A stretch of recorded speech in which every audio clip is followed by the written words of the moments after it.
In a world where the storm comes uninvited and the waves of the ocean underrated. A world so full of power, yet you can be powerless. A world where the essence of your existence can be questioned. A world where good and evil coexist. A world where the life that you were given isn't by your choice. A world where you have to be strong even in the midst of weakness. A world full of unseen wars and warriors, yet you stood out, you survived, you fought and you won. Because you are resolute, you are unafraid, you are fearless, and of course you are undaunted.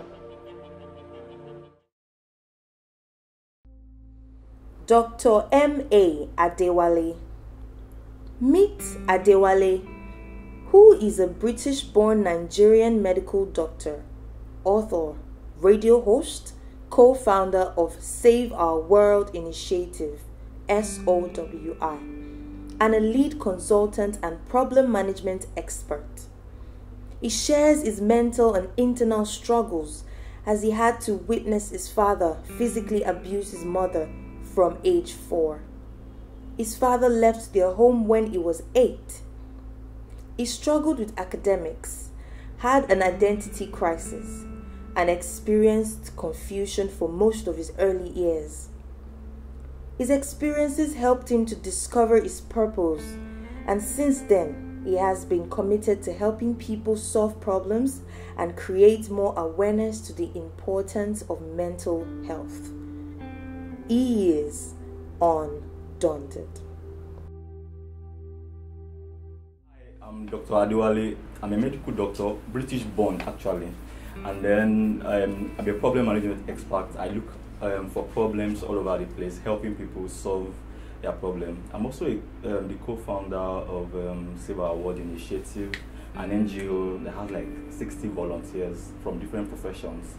Provides a platform for professionals to give back to the society in the area of leadership and mindset reorientation. We just came to the fact that our problem in Nigeria is not our leaders, is not the resources. Our problem is actually us, our mindset. And I'm also the lead consultant at Quantum Consulting. We basically talk about the science of problems and how to relate problem solutions to increase productivity, performance at the place of work, and also wealth creation and creativity. I discovered that a whole lot of people have issues and have problems. I discovered that from my experience, 7 out of 8 ladies are not virgins. 7 out of 8 ladies have been sexually abused. I discovered that guys are misbehaving today. Hardly will you find a guy that has substance. Guys are just wasting away, whether they have money or not. I discovered there are a whole lot of issues that people go through in life. So many issues that people go through in life can be linked to their childhood, can be linked to even their parents. Empty parents give back to empty children.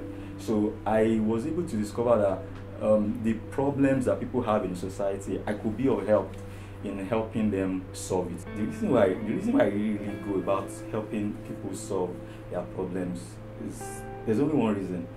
I went through a lot when I was a child.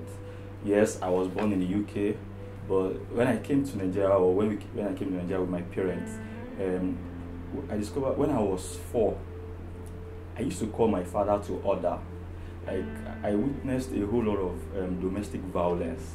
My father used to beat my mother, and I witnessed it, I saw it. So my father left us unofficially when I was 4, and then officially when I was 8.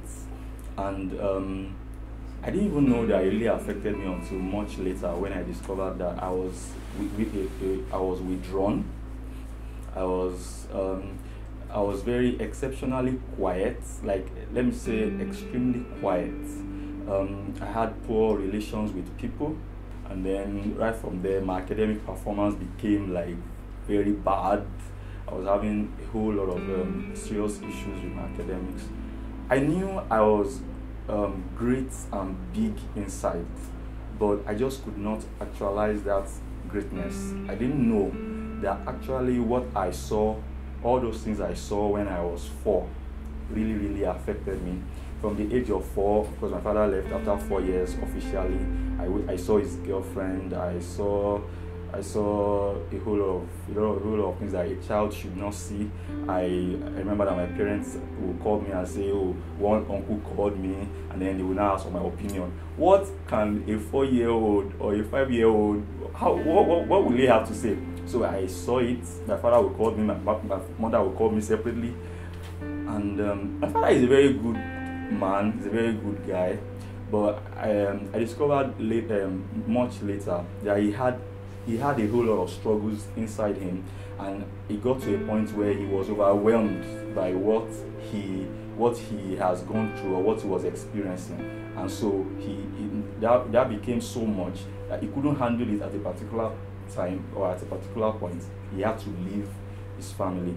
I discovered that probably his escape route from the pains and the struggles he was going through was to have girlfriends, was to have women outside, and then from there graduate to leaving us once in a while. I can picture in my head right now the day he was packing things from the house. Imagine a 5-year-old boy remembering that. So he usually packed and then he left the house. My mother was very young, very beautiful woman. I knew that a lot of guys or men were really asked her out, but I guess because of us, she decided to remain single. Alright, so at a particular time I discovered that my father was not around, so I had to provide leadership for my family. Because my mother too, very nice woman, very good woman, she had to take care of us financially and the rest like that.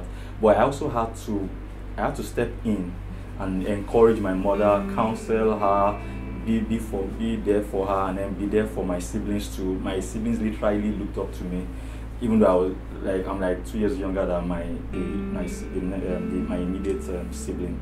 But they all looked up to me, and that was a huge responsibility on my part.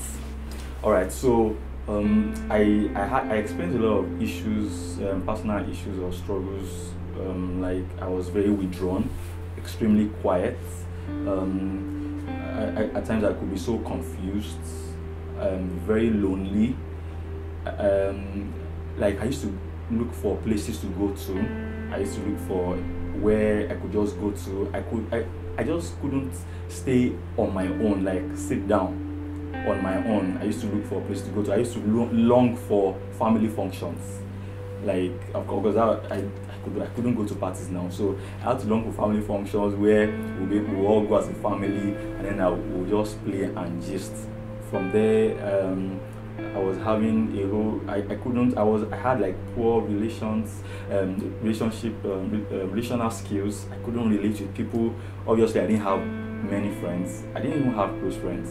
I was always all by myself. I was literally in a state of hopelessness. It took me 14 years to know that I was really offended, that what happened was actually a pain point for me. I was also at the point of helplessness, where I felt nobody could help me. Literally, I got to a point where I even asked for help. I tried asking some people try explaining to them, but a lot of people did not even understand what I was talking about. A lot of people didn't have a clue about what I was talking about. So from secondary school, because it took me, my academic performance was very low, my self-confidence was very low. I was reading and forgetting, so I was having memory loss. I was having memory issues. One way or the other, I gained entrance, I guess through pedigree, to Ogun State University. From Ogun State University, entered biochemistry, and then I came into medicine.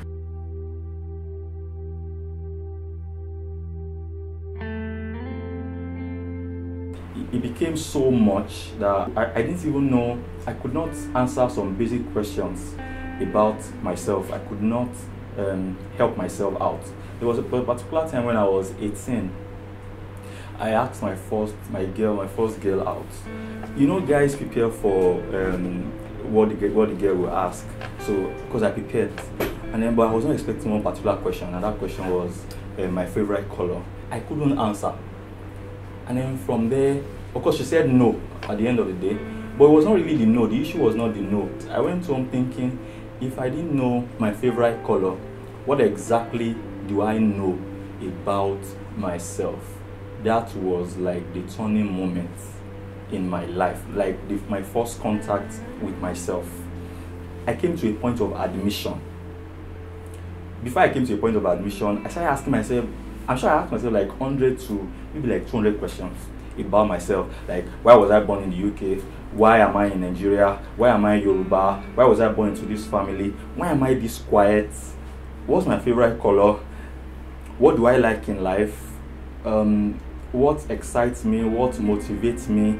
I started asking questions about even my sexual appetite. I started asking myself about what do I like? What makes me happy in life? And then from there, I discovered that I was actually in a serious trouble. I started writing down my strengths. I discovered that my strengths were not that much, or that I could discover about myself. Then I started writing, I did SWOT analysis. So I discovered that my weaknesses were much. Anger, I had a whole lot of anger issues, but yet I was very quiet. I was so withdrawn, I could not even face people. So what I used to do was, if you offend me now, I bottle it up. I keep it to myself until a particular time when I want to now explode.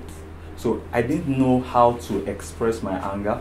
I was having issues with how to express myself. There were times that, since I was raised by a single mother, my mother would want to say, do this, do that, but I could not even look into her face or into her eyes and then tell her no. So I had to keep to myself. So I didn't know how to say no. So I got myself into a whole lot of things that I should not have gotten myself into, stressing myself.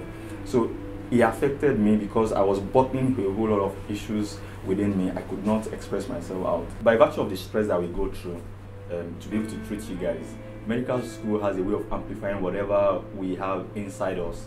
So by going through the training, it really amplified my problems, amplified the struggles I was going through inside me.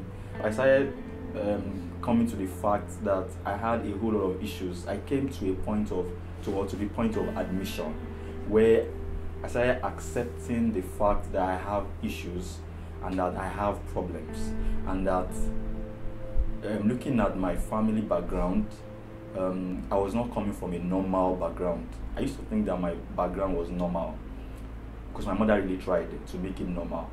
But I discovered that I was not coming from a normal background, and a background like that would never have produced a normal child. So from there, I started coming to know how lonely I was. I was really, really close to depression several times. I was very sad, and of course, a poorly managed sadness or emotional imbalance can lead to depression. There were times that I would be confused inside, like internally. I thought of committing suicide because I was having a whole lot of academic issues, poor academic performance. I was having poor academic performance in school. I was not doing well in school, in medical school. And I can remember one day while I was walking down Isalio called Motor Park in Shagam, and I was just tired of life. Of course, my issues were so strange and they were so deep that my mother could not really handle it, and there was really practically nobody that could understand what I was going through. I asked a lot of adults, like asking for help. I discovered that they didn't even have a clue about what I was going through, So that day, I tried calling a whole lot of people, but they ended up either complicating my matter, or I ended up leaving their place more disturbed than I was. So I felt, you know what, maybe I should just keep to myself. So I can remember that day in the evening. I didn't know where I was coming from. At the Saleko garage, you might know the place, Shagamu. I think my house was very close, and I thought of committing suicide. I've never entertained the thought before.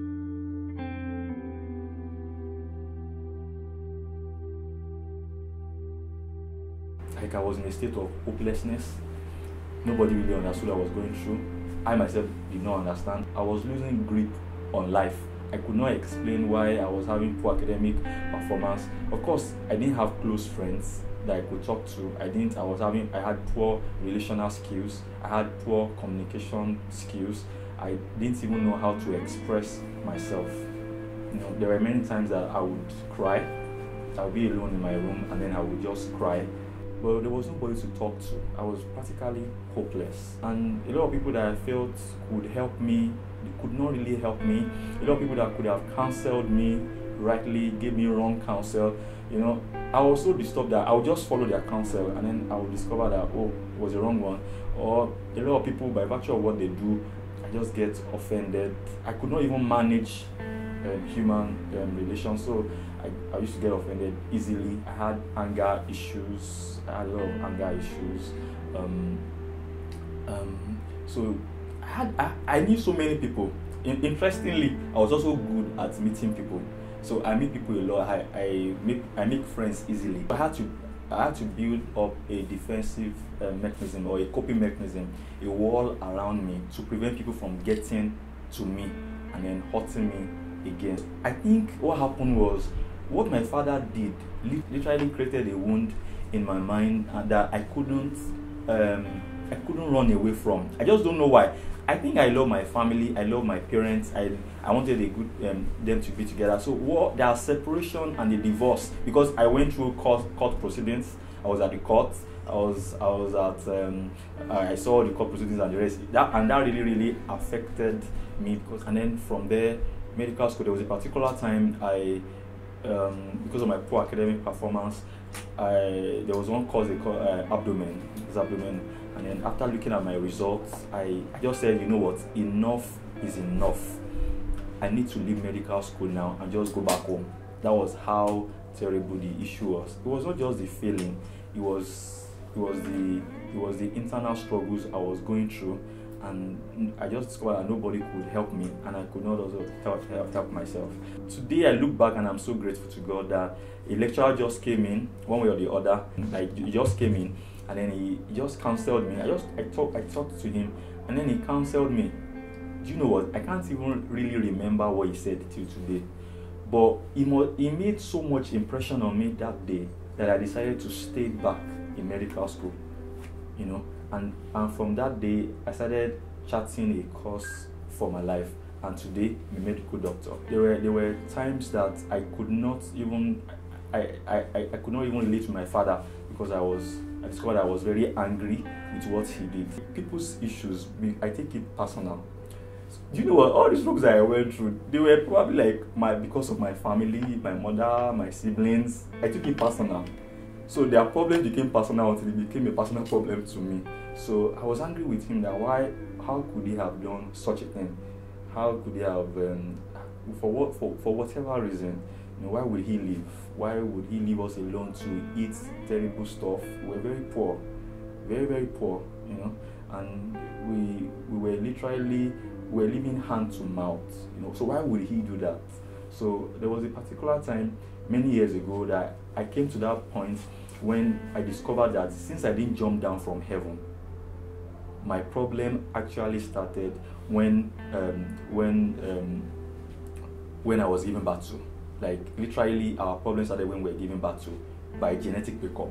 I literally inherited my father's struggles and weaknesses, and I also inherited my mother's struggles and weaknesses. I can remember reading one biology book and about genetics, inheritance, and then I was asking my mother. I was very young, probably maybe GSS1 or SS1, SS1, and then I asked my mother are you saying that a father and a mother can pass their struggles into their children?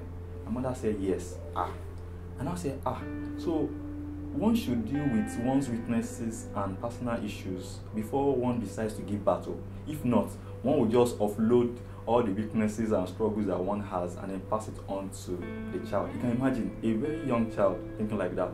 So I guess that must have kept me and helped me from impregnating all the girls in the world, because I actually got married late. I must have come to that point where I have struggles. I don't want to pass my struggles to my child. So let me deal with my struggles first, and then I'll be qualified to be able to father a child. So I came to that point, and now I now forgive my father. I forgive my father when I realized that, okay, so what I'm presently going through is what my father was probably going through when he left the house. So I forgive him in my heart, and we used to fight a lot, but I forgive him, and then I started building up our relationship together. I avoid talking about the family, and how he left the family and the rest like that. Now, some months ago, I came to that point where I realized that I also needed to go much more deeper and tell him how much I love him. He's not in Nigeria, so I sent a message to him through WhatsApp. I told him how I love him, and I actually put it there, "Daddy, I love you." I'm sure he was very shocked, because it took like 30 minutes or so to reply. Like, right from that day, my father started calling me my dearest son, my dearest child. I'm sure it must have helped him in helping him know that at least somebody loves him and somebody appreciates him. So, like, if I should go back a little, I asked the girl out. She asked for my favorite color and I couldn't answer. I came up with 3 fundamental questions about myself. Number 1, question of who am I? Identity crisis. So I was really in deep identity crisis. I just could not talk about myself. If you ask me to introduce myself, then within 1 second or 2, I'll be done. I didn't even know my weaknesses. I didn't know my sexual weaknesses. I didn't know what triggers my sexual urge. I didn't know what makes me happy, what makes me sad, what motivates me. I didn't know what my stressors were and how to deal with my stressors. Then I came up with the question of what is my purpose in life? What is my life assignment? And then number 3 is, do I have a future? And if the answer is yes, how can I explore my future possibilities? Those 3 fundamental questions literally changed my life forever. I was able to answer those questions over a long period of time. Interestingly, I couldn't get anybody to counsel me. All the people I went to, my issues sounded so strange, out of this world. And the more I saw that my issues were strange and nobody could answer, the more I felt bad. Like, so my issues are this bad. Oh my God, and I'm a good child. Why am I? Oh my God, what was this stuff? Not even knowing that I will be using my personal experiences to helping other people out.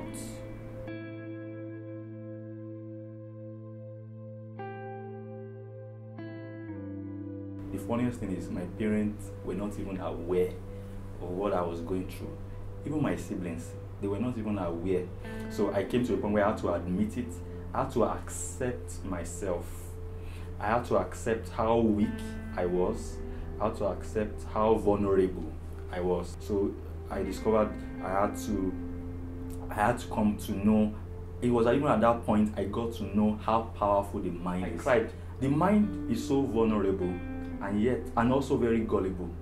But yet it has power to determine the outcome and the output of our lives. But the truth is, our mind is so powerful that unless we are able to deal with our mental health issues, we will not go anywhere.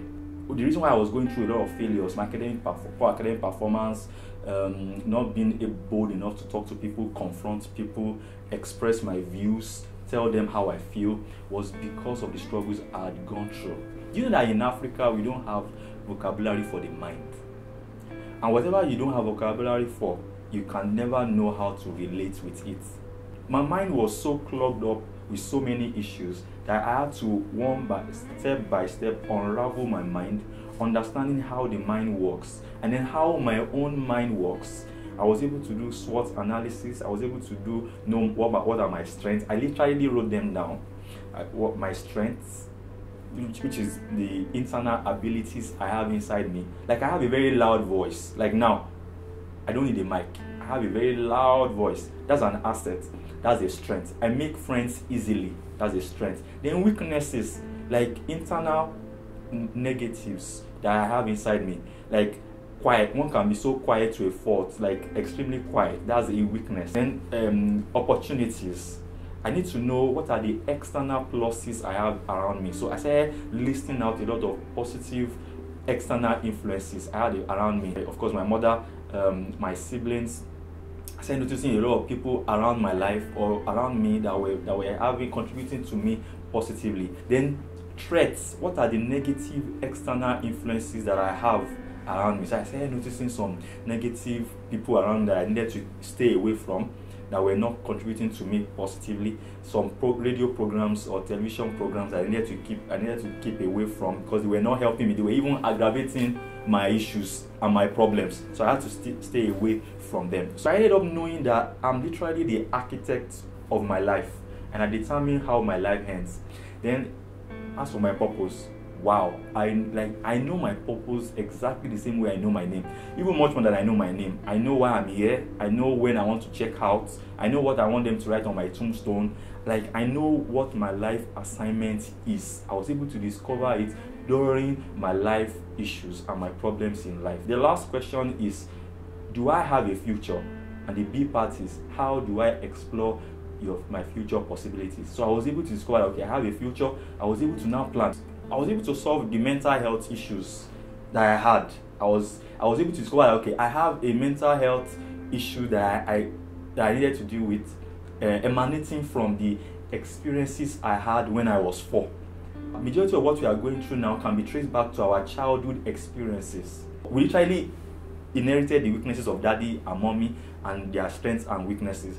But really, the childhood experience, the environment that we had, really complicated matters, and those experiences are the reasons why we are now behaving the way we are behaving. So if we can solve the redo of our childhood experiences, do you know that we would have ended up solving the redo of our lives? The reason why we are dealing with anger today, something must have happened in the past. It might be a sexual abuse, it might be by a close friend. So what I'm trying to say now is the problems that we have experienced in the past, they provide content for what our purpose in life is. The reason why people get depressed and they commit suicide is because of hopelessness. I want to challenge you, or let me say, I want to encourage you that there's nothing strange about your story. Your story, I want you to know that there is hope. You have hope, and there's no point ending your beautiful life, and there's no point closing the door of your life to people. I want you to rise up from your ashes. I rose up from my ashes, and I literally changed the narrative of my life. I practically changed the history of my life, and today I'm where I've always wanted to be, and I can't wait to see the next 70 years of my life. I'm so excited. I'm always excited about life. No more a victim, but now a victor. I am Dr. Adewale Ayodele. I used to be a mental health victim, but now I'm a victor, and I'm helping many other people overcome their mental health issues. I can boldly say I am undaunted.